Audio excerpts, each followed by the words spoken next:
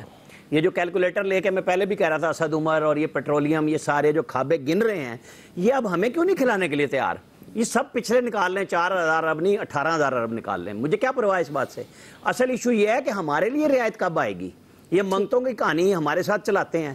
ابھی چندہ اکٹھا کرنا ہے، بھائی پہلے ہمیں واپس تو کرو. اب ساری دنیا میں پیٹرول کب سے سستا ہو رہا ہے؟ ہمیں 15 روپے کی کہانی، بھائی کسی کی جیب میں سے نہیں جا رہے پیسے، آپ کے اور ہمارے ہیں. ٹیکس بھی ہم ہی دیتے ہیں. وہ آج وہ فیڈرل بورڈ آف ریونیو والے رو رہے تھے ہمارا 300 ارب روپے کا شارٹ فال آ گیا. بھائی اللہ کے بندو، ہم سے تو تنخواہ میں اتنے ٹیکس کاٹ رہے ہو، ہم سے ہر چیز میں اتنے ٹیکس لے رہے ہو، پھر رولا ڈال دیا آ کے. نہ کوئی کام ہو رہا ہے. کل جو میں نے کہا تھا نا کہ اصل بات ہے کہ معیشت آپ نے سنبھالنی کیسے ہے. جو دنیا کہاں سے کہاں چلی ہے، لوگ اپنے سیٹنگ کر رہے ہیں. آج پوری ویڈیو کانفرنس دنیا بھر میں ہو رہی ہیں، ٹھیک ہے. یہاں ہمارے افسر جو ہے نا پارکوں میں ایک میٹنگ پارکوں کی کرتے ہیں $4,000 پر ڈے لیتے ہیں. یہ پاکستان کے اندر ہو رہا ہے. لوٹ مار کی انتہا ہے، کوئی پوچھنے والا نہیں ہے. سارے افسر اپنی کہانیاں کرتے ہیں. اب بھی وہی کچھ ہے تو پوچھیں اسد عمر صاحب سے کہ بھائی یہ جو انرجی پیٹرولیم سارا کچھ کھا پی کے ہمیں کیوں نہیں دیتے آپ بدلے میں رعایت؟ ٹھیک ہے بالکل صحیح. جی الیاس صاحب. دیکھیں جی، جو انٹرنیشنل مارکیٹ میں جو اب کم ہوئی ہے تو گورنمنٹ کو یہ فائدہ اٹھانا چاہیے، بجائے کہ دیکھیں اب جو وہ لوگ ہیں جن کے فائدہ ہوگا، جن کی انڈسٹری ہے، انڈسٹریلائزیشن کرنے کے لیے ان کو جو ہے کہ فیول ان کو سستا ملا. ہمیں بھی چاہیے کہ اپنے اس ٹائم جو ہماری بھی کنزمپشن اس ٹائم زیرو ہوئی ہے، بہت کم ہوئی ہے کنزمپشن. ہمیں اپنے سٹوریج ڈیولپ کرنا چاہیے. اگر کنسٹرکشن انڈسٹری کا کہہ رہے ہیں تو کنسٹرکشن انڈسٹری میں اپنے سٹوریج بنائیں اور سستا پیٹرول لائیں، انڈسٹری کو رعایت دیں، لوگوں کو رعایت دیں، بجلی کی کھپت یعنی کہ بڑھائیں. اور اس طرح جو ہوگی تو لوگ زیادہ فائدہ اٹھائیں گے. لیکن اس وقت اس پر کوئی سمجھ سے کام نہیں کر رہے ہیں، نہ کچھ اس طرح کیا ہے. انٹرنیشنلی جو ہے وہ جو T20 میں T20 کنٹریز تھے ان کو کہا گیا کہ جو آپس میں جو ہیں کہ تیل کی کنزمپشن پیداوار کم کی جائے، اور پیداوار وہ کم نہیں ہوئی تو اس نے اس وقت پہلے ہی مارکیٹ. اور باقی ایکسپرٹ سے میری گزارش ہے کہ ذرا وقت کا خیال رکھیں کیونکہ وقت تھوڑا کم ہے. جی ایاز خان صاحب. غالباً ہمیں جو میرا اطلاع ہے $26 پر بیرل مل رہا ہے اس وقت تیل. اس کے باوجود ظاہر ہے اس حساب سے ہمارے پاس بہت مہنگا پہنچ رہا ہے. لیکن آپ اس سے اندازہ کریں کہ جب اس طرح کی وبا آتی ہے، کوئی کرائسس آتا ہے، تو پتہ چلتا ہے کہ امریکہ جیسا ملک اس کے پاس اسٹوریج کیپیسٹی نہیں تھی. تو پھر ہم کہاں کھڑے ہیں ابھی بھی؟ جی لطیف چودھری صاحب. میرا خیال ہے کہ ایسے بحران پہلے بھی آتے رہے ہیں. جب ایران کا انقلاب آیا اس وقت بھی تھے، لیکن یہ اب زیادہ ہے. تو یہ ایکسپورٹرز کو زیادہ مسئلہ ہے. جو آئل ایکسپورٹر ہیں، جو امپورٹر ہیں، ان کو فائدہ ہے. پاکستان اب پتہ نہیں کہ فائدہ ہے یا سعودی عرب سے کسی وہ جو مفت تیل یا اس معاہدے میں نہ جکڑا ہو، ورنہ فائدہ تو اٹھانا چاہیے. جی شکیل انجم صاحب. دیکھیں دعا، میرا یہ خیال ہے کہ یہ جو آپ کہہ رہی ہیں کہ سرپلس تیل ہے اور جو پیداوار بڑھائی ہے سعودی عرب اور روس کی لڑائی کی وجہ سے جو ہے اس وقت تیل کی پیداوار میں جو بے پناہ اضافہ ہوا ہے، اور لگتا یہی ہے کہ جون تک جو ہے یہ قیمتیں سیٹل ہو جائیں گی. لیکن بات یہ جو عامر الیاس رانا صاحب نے کہی کہ اس کا پاکستانی عوام کو بھی فائدہ اور ریلیف پہنچنا چاہیے. صحیح، ٹھیک. جی فیصل صاحب. میں بس ایک عامر صاحب کی ایک بات، ہمارے بھائی ہیں عامر بھائی. ابھی عامر بھائی جو ہے اپنی پہلے والی جو آپ نے سوال تھا اس میں پاکستان میں تو یہ ویڈیو پارلیمنٹ کی مخالفت کر رہے ہیں، لیکن اس سوال میں وہ دنیا میں ویڈیو کانفرنسز ہو رہی ہیں اس کی مثال دے رہے ہیں. تب دنیا میں ہو سکتی ہیں تو پاکستان میں ان کو کیوں اعتراض ہے؟ پارلیمنٹ آپ نہیں کریں گے، آپ نہیں چل سکتے. جی یہ جو امریکہ میں اور دنیا میں جو تیل کے جو ساتھ جو کچھ ہوا ہے، یہ جتنے بڑے بڑے ایکسپرٹس ہیں، تجزیہ نگار ہیں، ماہر معاشیات ہیں، وہ بھی انگش بدندہ ہے. ان کی بھی سمجھ میں نہیں آ رہا ہے ہوا کیا ہے. ان کے بھی سمجھ سر کے اوپر سے گیا، ماورائے عقل ایک کام ہو گیا. کسی کے ذہن میں بھی نہیں تھا کہ دنیا میں یہ سب کچھ ہو سکتا ہے. تو برحال یہ ابھی اس پہ کوئی تجزیہ کر نہیں سکتے. یہ سب کچھ جو ہے خلاف توقع ایسا کچھ ہوا ہے کہ کبھی کسی نے سوچا بھی نہیں تھا. تو یہ اب یہ اس پہ ہماری حکومت کیا خلاف توقع نہیں ہے. بہت سے جو انٹرنیشنل ٹریڈر ہیں ان کو پتہ ہے کہ حالات کے خلاف ہے. بالکل ہمارا سوال تھا کیا صدر کا تیل قیمتوں میں بحالی کا دعویٰ درست ہے؟ رائے آپ جان چکے ہیں. آج کے ایکسپرٹ سے اتنا ہی. خیال رکھیے. اللہ حافظ.